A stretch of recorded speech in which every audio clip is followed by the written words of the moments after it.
let's jump right into this explainer. Today, we're basically going to be a fly on the wall, shadowing Joel. He's a veteran manager over at DMV Tire Depot, and we're catching him right in the middle of giving a masterclass to a brand new sales employee on the shop floor.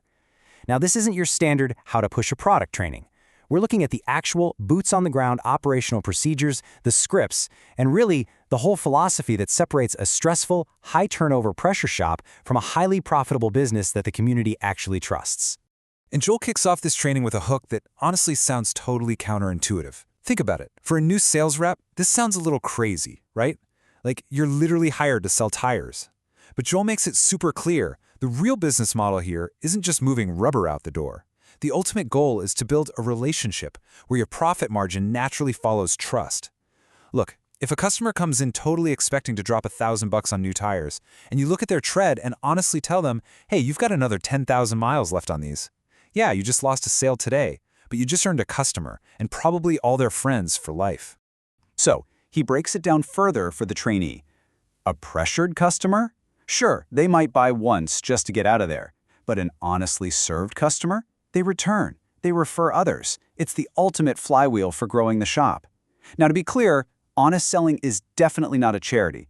The shop is absolutely still earning a fair product margin and a fair labor rate, but it frames the transaction entirely differently. When you do this right, that customer basically becomes a lifelong annuity. They're coming back for rotations, they're coming back for those winter changeovers, and they're sending their neighbors your way. High-pressure selling just buys a quick ticket, but it costs you all of that long-term loyalty. Right on cue, the bell on the front door rings. A customer walks in looking for tires, and Joel seizes this as the absolute perfect, real-world moment to demonstrate what he calls the needs assessment, live in action. He literally tells the trainee to just step back, watch closely, and take notes on exactly how he starts the conversation. Now, instead of immediately marching the customer over to the tire wall and pitching the shiniest, most expensive rubber, Joel shows the trainee how to uncover exactly what they actually need. He does this just by asking the right questions. He casually asks, so, how and where do you usually drive? Mostly highway commuting or just around town? He checks on their exposure to winter weather, and crucially, he asks, how long do you actually plan to keep the vehicle? I mean, that is a huge one. If they're planning to sell the car in 6 months, they absolutely do not need an 80,000-mile touring tire. They just need an honest value tier. He even checks if they tow or haul heavy loads, which, as we know, completely changes the required load index of the tire. Joel's core mantra here is so fascinating. He tells the trainee that the advisor who asks good questions and actively listens is always going to outsell the one who just launches into a canned pitch. And the reason is simple. The customer feels understood, not sold to. When you just start pitching, people's defenses immediately go up. But when you show genuine curiosity about their daily life and their budget constraints, you instantly transition from being just a salesperson to being a trusted advisor. So curiosity isn't just about being polite here. It's quite literally an incredibly effective, revenue-driving tool.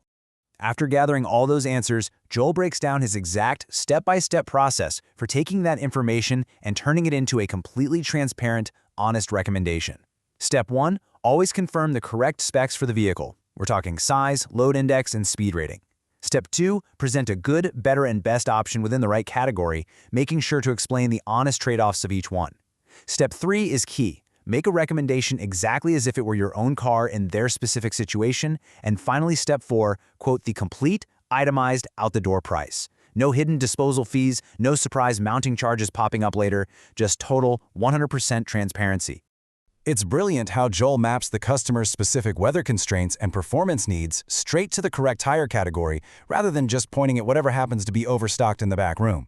If the customer prioritizes a smooth, comfortable commute, he maps them right to a touring tire. If they're dealing with real winter conditions, he clearly explains why they need an all-weather tire with that 3-peak mountain snowflake rating, not just your run-of-the-mill all-season. If they want a sporty feel, he'll look at performance or ultra-high-performance tires, but he'll make sure to warn them about the faster tread wear. And if they're on a tight budget, he guides them to a safe, reliable value tier. Fit first, always. Now, while he's looking up the inventory on the computer, Joel takes a quick little aside to warn the trainee about a very modern and very costly pitfall. He stresses that you should never, ever substitute a standard tire on an electric vehicle. EVs are incredibly heavy because of those massive battery packs, and they deliver instant, heavy torque. So they require specific, highly engineered EV tires to handle that load. Plus, since EVs don't have a rumbling engine to mask the sound of the road, EV tires usually feature specialized acoustic foam inside. Slapping a standard tire on an EV can severely cut the vehicle's driving range and basically shred the tread almost instantly. Back with the customer, to further empower their decision, Joel walks them through the government safety ratings, specifically the National Highway Traffic Safety Administration's temperature grades. He explains that this rating is all about a tire's resistance to heat buildup. Right now, about 62% of current tires achieve the highest A rating, 34% hit B, and just 4% sit at C.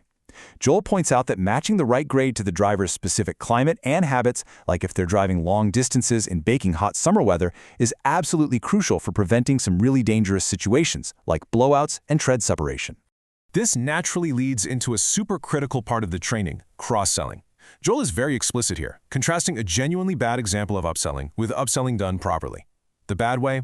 Slapping an alignment onto every single ticket by default, or trying to scare a customer into replacing a perfectly fine tire pressure sensor. That is just a pushy, toxic cross-sell. The ethical way, the Joel way, is an honest cross-sell based on actual visual evidence. You only recommend that alignment when you can physically walk the customer out to the bay and literally point to the uneven wear on their old tires. He shows the trainee that recommending these extra services isn't just some sneaky ethical upsell. It actively protects the customer's brand new investment. Getting an alignment ensures those fresh tires don't wear out prematurely. Offering road hazard protection makes total sense if they're commuting through areas with awful potholes that a standard warranty won't touch.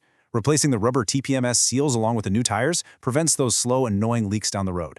And setting up a rotation plan, that ensures they actually qualify for the manufacturer's treadwear warranty. When you position it this way, you realize you aren't actually selling, you're protecting. As they finalize the paperwork, Joel reminds the new hire of a fundamental truth in this business. Selling the tire, that is just the very beginning of the relationship. Teaching the customer about proper maintenance schedules, like bringing the car back for regular rotations and air pressure checks, that's a service that pays the store back tenfold. Every single time that customer returns for a free pressure check, it is a positive touch point. It keeps them safe, it maximizes the life of their tires, and it guarantees that when they eventually need brakes or a new set of tires in 4 years, they won't even bother searching online. They are coming straight back to DMV Tire Depot. So, the customer pays the out-the-door price with a huge smile, shakes Joel's hand, and leaves completely satisfied. As the bay doors close, Joel wraps up the whole shadowing session by dropping his golden rule. He tells the new employee that before they ever open their mouth to suggest an add-on service, a higher-tier product, or any repair, they have to pass it through the ultimate filter. And the crucial takeaway from Joel's masterclass in ethical sales boils down to this final benefit test.